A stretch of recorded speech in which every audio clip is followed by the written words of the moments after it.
Hello, everybody. Welcome back to the Anti-Aging Hacks podcast. Today, I have a very interesting guest, Dr. Nathan Bryan, and we're going to talk about nitric oxide, its functions in the body, what happens as we age, and how you can utilize foods or supplements to get enough nitric oxide in your body. So, with that said, Dr. Bryan, welcome to the Anti-Aging Hacks show. Thank you very much. Great pleasure to be here. Yeah, I'd love to start off by diving into your background and how you discovered or got into nitric oxide as it's such an important molecule for us, not only when we're young, but also as we get older. Yeah. Well, I've been interested in science and medicine probably since grade school. And then after high school, I went to the University of Texas at Austin and got a degree in biochemistry. And then from there, went to LSU School of Medicine, where I got a PhD in molecular and cellular physiology. And it was during that time at LSU that I had the introduction into nitric oxide. A Nobel Prize had just been awarded for its discovery, and one of the guys who won the Nobel Prize came and gave a lecture and got to learn a lot. Before that, I had never heard of nitric oxide. Even in inorganic chemistry, it never came up. Yeah. But we knew that it was an extremely important molecule, but there were still a lot of unanswered questions, like how does the body make nitric oxide, what goes wrong in people that can't make it, and then how do you fix it? Mm-hmm. So for me, that was job security, because we developed techniques where we could measure and detect nitric oxide, quantify it in different disease models, and then once we had that information, then we could then start developing rationally designed drugs to fix a lot of different chronic diseases like heart disease and Alzheimer's and diabetes and chronic wounds and ulcers. Mm-hmm. So that was kind of the evolution of how I got introduced into it, and then I worked under Fred Murad, one of the other guys who shared the Nobel Prize, and he was my department chair for a number of years. That's cool. And we had a drug discovery program of how do we make safe and effective nitric oxide drugs. Mm-hmm. And it was during that time I was screening a lot of natural product libraries, finding natural products that would help generate nitric oxide, and filed a number of patents. We now have several dozen issued patents on that technology, and now my objective is to integrate nitric oxide-based product technology into every major market segment around the globe, from skincare to supplements to FDA-approved drugs. Fantastic. Well, there's a lot of questions I have following what you just said and the brief conversation we had earlier today. And so let's get started with, how is nitric oxide created or produced in our bodies? There's two ways that it's recognized. So the first pathway to be discovered was through an enzyme called nitric oxide synthase. This enzyme is found naturally in neurons, in our nerve cells, in our endothelial cells, in our epithelial cells, in our sinuses, in our airways, and even by our immune cells. And so that enzyme converts arginine to nitric oxide. Mm-hmm. And the older we get, that enzyme becomes dysfunctional, so we make less nitric oxide from arginine the older we get. Mm-hmm. But fortunately, there's a backup compensatory system, and we can use diet then as a means to compensate for the loss of endothelial nitric oxide production. Mm-hmm. And that comes primarily from inorganic nitrate found in green leafy vegetables. Mm-hmm. So when we eat like spinach or kale or arugula, 90 minutes after we consume that vegetable, nitrate is secreted in our saliva. The bacteria then respire on that nitrate and reduce it all the way down to nitrite and nitric oxide. And then now for the next 3 to 4 hours, every time we swallow our saliva, we get a burst of nitric oxide gas in the lumen of the stomach, provided the stomach is making stomach acid. Right. But the problem is people are using fluoride toothpaste. It's an antiseptic, kills the bacteria, using mouthwash to kill the bacteria, or they're using antacids. And those things completely shut down nitric oxide production. And if you don't have nitric oxide being produced by the enzyme, and you don't have nitric oxide being produced through the salivary circuit, then you get sick, cells become dysfunctional, and eventually it leads to end organ failure and death. Mm-hmm. Interesting. So the nitric oxide synthase, as you mentioned, is the enzyme that's found in epithelial cells, endothelial cells, which are the lining of all your blood vessels. That's right. in your body, which we'll talk about a little bit more. And so it's in nerve cells, of course, as well. And so what's the importance of having nitric oxide in your endothelial or your blood lining cells? Well, nitric oxide is what regulates blood flow to all cells in the body. Mm-hmm. So, for instance, if we need to recall memory, then we have to increase blood flow to the prefrontal cortex to recall memory. If we want to start exercising, then we have to increase perfusion of the coronary arteries to meet the increased metabolic demands on the heart. Mm-hmm. If we want to increase blood flow to the pelvic regions before sex, then we have to dilate those blood vessels. And so the point is, if you can't make nitric oxide, then you can't increase blood flow at a time of need. Yeah. So then what happens is you have vascular dementia, you get ischemic heart disease, you get sexual dysfunction, and things begin to fail. The other problem with that is you need nitric oxide to deliver oxygen. If you can't make nitric oxide, then you become hypoxic. That became obvious during COVID over the past 2 years, and that's what's killing people, the lack of the ability to bind and deliver oxygen throughout the body. And that's being measured by oxygen saturation. That's right. With your pulse oximeters, and I've been around people that have had low oxygen, and you can see it, and it's pretty scary when oxygen starts to fall in the 80s and even 70s. Yeah, that's right. For SpO2. So it's important. Now, the other thing you said is not if we don't have enough nitric oxide synthase, Right. then we can take supplements or diet or green leafy vegetables which increase the nitric oxide in the stomach, Right. provided we have enough stomach acid. Now, does that nitric oxide get delivered to the endothelial cells for them to expand? Well, it's the same. We published on this. It was the first demonstration or publication that nitric oxide acted as a hormone. We published on this, I think, in 2006 or 2007. So the point is, if you can make nitric oxide in a single biological compartment, Yeah. like nitric oxide produced in the heart would protect the liver, nitric oxide produced in the stomach would protect the heart, nitric oxide produced in the oral cavity would protect the brain. So as long as you're delivering nitric oxide gas, it acts as a hormone and it goes to other organs and tissues and basically does its job, can regulate blood flow. But that's just half of the story. So then the other half is, how do you fix the enzyme in the endothelial cells? Yeah. Because you still have to restore the function of that enzyme. And so we understand that now it's due to the oxidation of tetrahydrobiopterin. And so we put, and it's complex science, but we put a redox coupler in the technology to prevent the oxidation of BH4. So we restore the endothelial function, restore the function of the nitric oxide synthase enzyme, so the endothelial cells can actually do their job, generate nitric oxide, prevent the inflammation, immune dysfunction, and oxidative stress. Interesting. So I'll come back to this in a second, but we've all heard that erectile dysfunction is caused by lack of blood flow, and I think men that are undergoing it can testify to that. It's highly frustrating, and they resort to taking the blue pill Right. or other things to help the process move along. And I've also heard you say that heart disease or cardiac function is limited by reduced nitric oxide. Like, what is the relation between nitric oxide and heart function? So you look at two aspects of heart function. You look at the pump function and you look at the kind of the plumbing of it. So in heart disease, what happens is the coronary arteries become clogged, and you get plaque develop, and then the plaque becomes unstable and it ruptures. So specifically in the heart, the only way to increase oxygen delivery to the heart is to dilate the coronary arteries. The only way to do that is through the production of nitric oxide. So the science tells us that if you lose the ability to make nitric oxide in the endothelial cells, that functional loss precedes the structural changes by many years, sometimes decades. So when you lose the ability to make nitric oxide over the next several years, you start to get inflammation, immune dysfunction, and oxidative stress. So what that means is there's plaque that starts developing in the lining of the blood vessel. That plaque becomes unstable and it ruptures. And if you have a rupture of the plaque in the coronary artery, that's an acute MI or a heart attack. And for a lot of people, that's fatal. For the people that survive it, then they have compromised cardiac function, and they'll eventually go into heart failure, and they'll die of heart failure. Yeah. So it's very clear that if you prevent the loss of nitric oxide production, you can prevent the onset and progression of heart disease. Okay. But we've also seen evidence now of post-infarct patients where they have compromised cardiac function. If we start to give them the nitric oxide, you can see an improvement in the cardiac function. Okay, interesting. So walk me through this. When you have, what you're saying is when you have reduced arteries, or they're not dilated, they're That's right. constricted, then there's less blood flow. That can cause inflammation.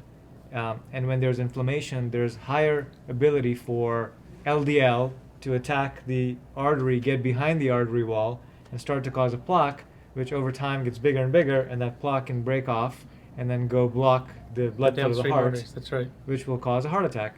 Now, is it not possible that even if the arteries are dilated, that inflammation could still happen?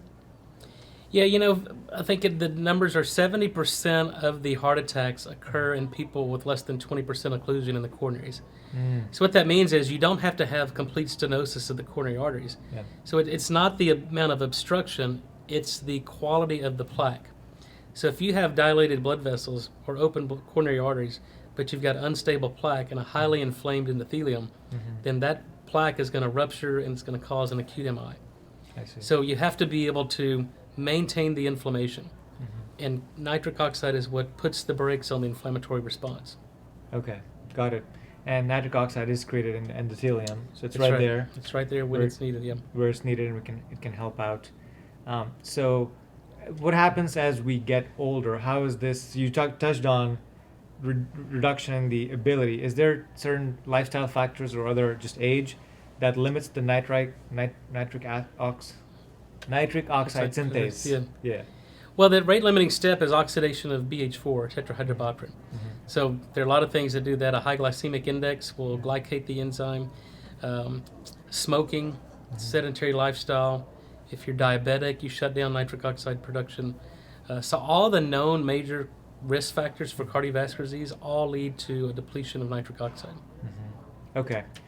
So these factors lead to depletion of nitric oxide, which reduces or constricts your blood vessels, which Leads causes to inflammation. leads to inflammation, heart attacks, and other problems. What other major life diseases are associated with reduced nitric oxide?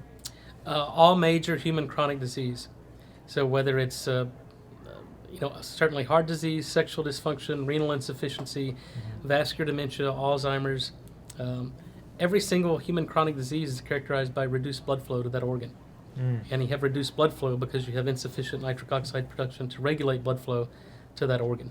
Yeah, interesting. And I have met people that claim, or they tell me they have Raynaud's, Yeah. or they have, cold. A lot of women tell me they have cold hands and feet all the time, and I'm not sure if is that a function of reduced blood flow?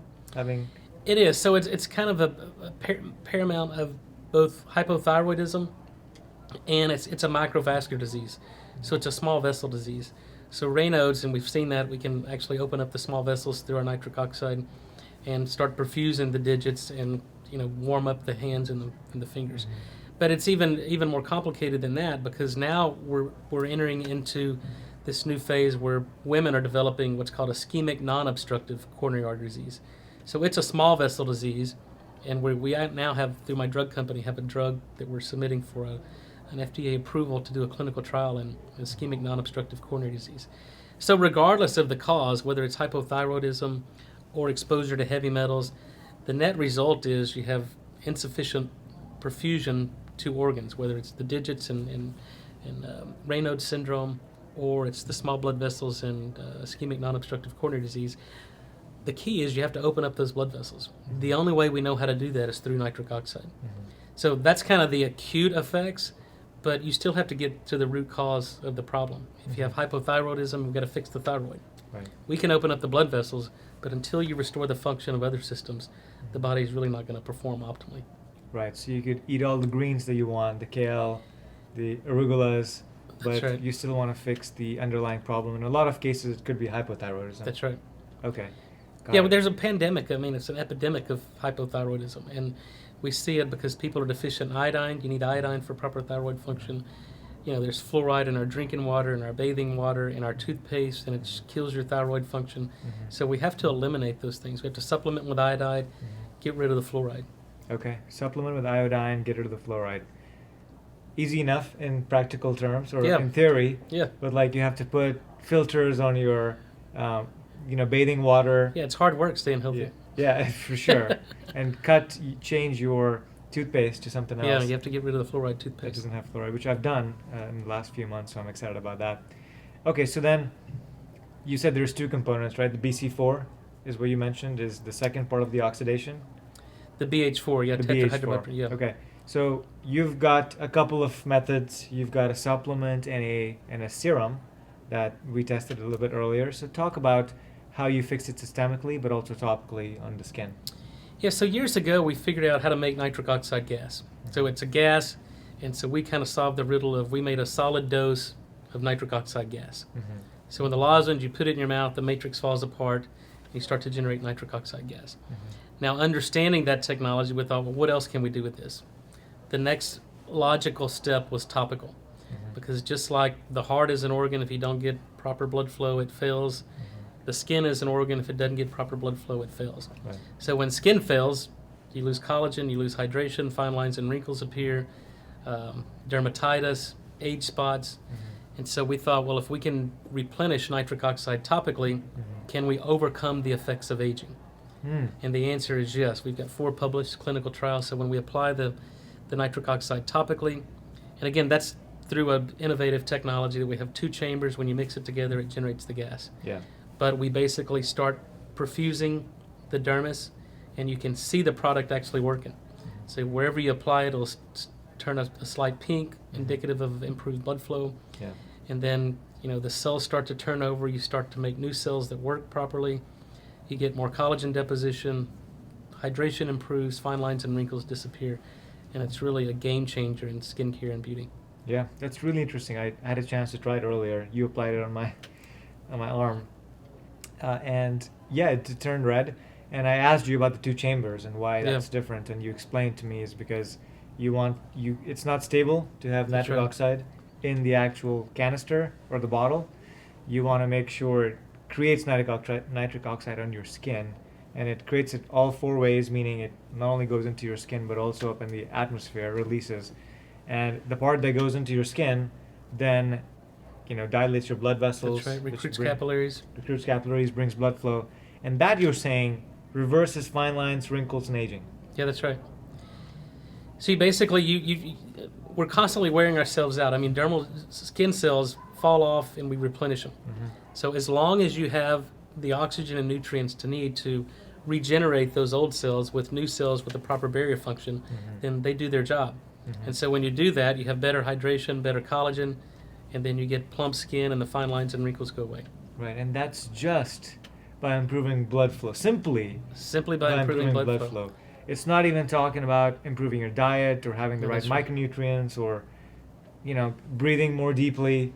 It's just bringing more blood flow. Yeah, every organ works better if you improve blood flow, whether it's your sex organs, whether it's your heart, whether it's your skin, whether it's your brain. Yeah. It's all about blood flow. This is really fascinating because sometimes with health, you can go down a lot of rabbit holes and you can say, okay, well, I need this and I need this device and I need to take 40 supplements, which a lot of people do. That's okay if you do.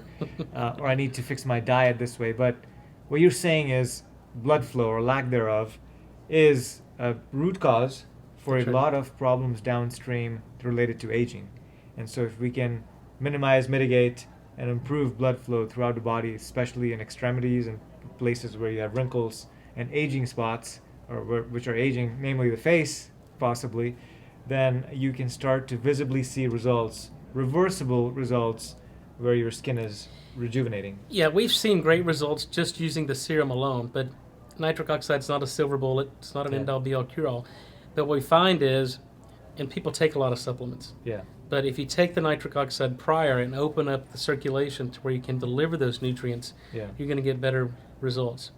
And so, yeah, we think that your body cannot, and we don't think, we know, your body cannot and will not heal without nitric oxide production. Because until then, you won't have adequate perfusion. Yeah. But then once you have to eliminate the toxins, give your body good nutrients, and then the body has a chance to heal itself. So let me ask you a nerdy question. Yeah. Let's say you take basic care of your health, you eliminate the toxins as much as you can, you eat the right food so you have the good nutrients in your body. If you were to design a protocol to say, hey, I want the nutrient perfusion to the best of the body's ability into the extremities, into the face, hair, scalp, hands, feet, and I'm going to drink a smoothie that has all the beauty and the vitamins and the greens in it, how would you kind of do the smoothie with the nitric oxide supplement to make sure that it goes to the gut and it's able to go to all your extremities in the right sequence? Well, it's tricky generating a labile gas. So what we'd have to do is you would have to make that smoothie up. So we would have to add a standardized amount of nitrite. And then when you mix this together, you'd almost have to take it as a shot. So you'd have to drink it very quickly because in this mixture, we're generating nitric oxide gas. Yeah. So you don't want generating nitric oxide in the head space. You want to consume it as quickly as possible. That way, in the oral cavity, all the way down through the esophagus, the stomach, you're generating nitric oxide gas through the entire transit of the gastrointestinal system. And assuming that it takes an hour for it to digest and come into the bloodstream, let's just pick a number, right? 1 hour. Then is it better to take nitric oxide at the end of the hour after the smoothie, or do you take it with the smoothie? Well, no, the beauty of how the body works is that there's kind of some overlap in the pharmacokinetics.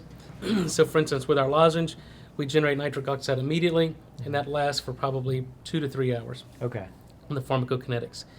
And then that is actually oxidized to nitrate, and then the body concentrates the nitrate in our salivary glands. So starting at 90 minutes, you start to see nitric oxide being produced from the nitrate. So you get perfect overlap and perfect pharmacokinetics if we were developing kind of a time-release nitric oxide. But yet the body does it for us. Yeah. Just as long as you have the right oral bacteria. So you can't use mouthwash, you can't use antacids, and you should limit the number of antibiotics you take over a period of time. Okay. Folks listening, cut out the Listerine, cut out the mouthwash, cut out the fluoride, cut out the antibiotics. And what's the third thing you said? Antacids. Antacids. That have an impact as well. Okay, if that's all good, then you can presumably take nitric oxide with your smoothie, which has all the nutrients that you need. That's right. And then it can get delivered to the organs and extremities and to your skin and to your face, which is great. Okay, so that's the lozenge. Right. That's formulated as a supplement that you can That's buy. right. Where can you buy this? Well, we've got, we created a company called Pneuma Nitric Oxide. We're positioned in the skincare and beauty space. So that's where our topical product plays, and so we developed this concept of beauty inside and out. So if you take the lozenge, the N101 lozenge, it opens up the systemic circulation, so you get better perfusion of all tissues, and then you combine that with the topical, you're really hitting beauty from the inside and out. So that's kind of going to be the best bang for your buck. Yeah, let's talk about the topical quickly. And so you've got the two chambers. Two chambers in the canister in the serum bottle, and you mix it on your skin, and that creates nitric oxide. That's right. Which then goes into your capillaries and opens them up, so there's more blood flow coming in. Is your vision that people do it on their face, on their hands? Where would they use this system? Well, it's a skincare product. Anywhere you've got problem areas. You know, we've seen it on the back of the legs with the varicosity and varicose veins. Yeah. But it's a skincare product. I mean, it's a premium product. You know, it's 20 years of research that goes into that technology. But I think, like for women primarily, they're concerned about looking older, and not just women, all of us, right? Yeah. So we worry about the fine lines and wrinkles on our face, on our neck, on our décolleté, the back of the hands. And so that's where we're seeing the most use and the most effects of it. Okay. But people are creative and they apply it to other places wherever they want to increase blood flow. Like sexual organs? That's sex organs. Yeah. It gets the wrinkles out. Stretched skin, huh? That's right. Nice. Very well said. Okay, so on the topical front, how long, I think you mentioned this, but please reiterate for me, how long do the results last? Because when I saw the redness in my skin, that was only for 2 or 3 minutes. Right. But how long do my capillaries stay open for improved blood flow? Well, what we're trying to do, we do a number of things here. So the nitric oxide improves blood flow, but in that local area where we apply it, so it has other functions like reducing the inflammation. And then what you want over time is regulation of blood flow. So you want to be able to control blood flow to certain regions. Yeah. And that's what the topical is allowing. But in our clinical trials, we have people use it twice a day for 30 days, and then we look at the before and afters. We look at some objective measures on biopsies, on some sophisticated imaging to look at the perfusion of the skin. But what we haven't done, what we don't know is if you stop using it, do you lose the effects or do they stay? Right. And I think that's going to be dependent upon what type of environment you're living in and how well you take care of your skin. But what we know is if you start using it within 30 days, you see almost transformative results. Okay. So I guess if you're, and I put air quotes around this, if you're reversing the age, reducing the wrinkles around a particular area, let's say your crow's feet by your eyes, right? And in 30 days, you notice a marked improvement from before and after. Right. And then you stop using it. You get lazy, you run out, whatever it is, right? You stop. Is it going to slowly come back to that spot? Let's say you reverse your age by a year. Yep. Is it going to take you another year to come to the spot you were, or do you think the progression back to base is going to be fast? You know, we don't know the answers to that. We haven't designed a clinical trial to answer that question. But here's what I think. I think that as people start to utilize this and make changes, if people are going to spend money to look better and feel better, then hopefully they're going to have the discipline to get rid of the unhealthy things they're doing. Yeah. And then take better care of themselves, good nutrition. Sunlight's important in moderation. Infrared light, I like an infrared sauna. All that is good. So you've got to detox the body and then give the body what it needs, and the body heals itself. Mm-hmm.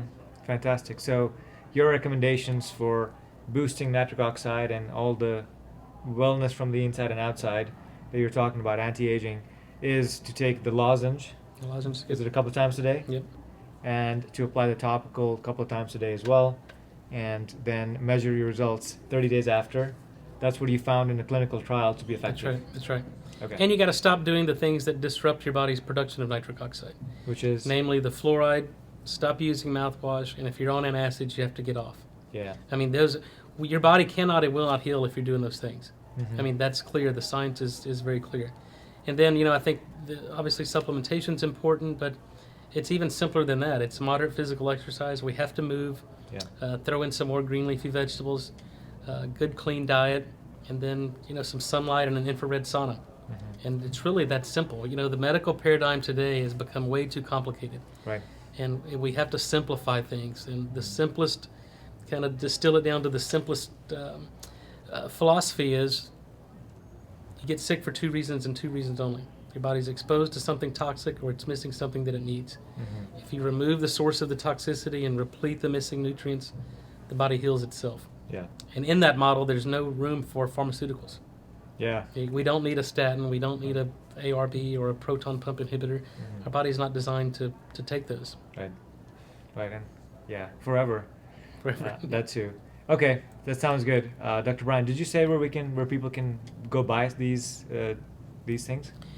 Well, I have an educational website that Yeah. provide information. It's drnathansbryan.com. It's Dr. Nathan, S as in Scott, Bryan. Yeah. It's also my Instagram handle. The skin products are found at n101.com. My drug company, those who are interested in kind of the future of drug development, is Nitric Oxide Innovations.com. We have a drug in phase 3 clinical trials now for COVID. Mm-hmm. And we've got drug applications going in for diabetic ulcers. We're using our topical, and for ischemic non-obstructive coronary disease. And we'll do a pilot study in vascular dementia and Alzheimer's. So I predict that our nitric oxide technology will transform healthcare and the treatment of chronic disease for the next 40 or 50 years. It's fantastic, and it's not at the surface. It's not that complicated, It's not that right? complicated. It's the basic premise.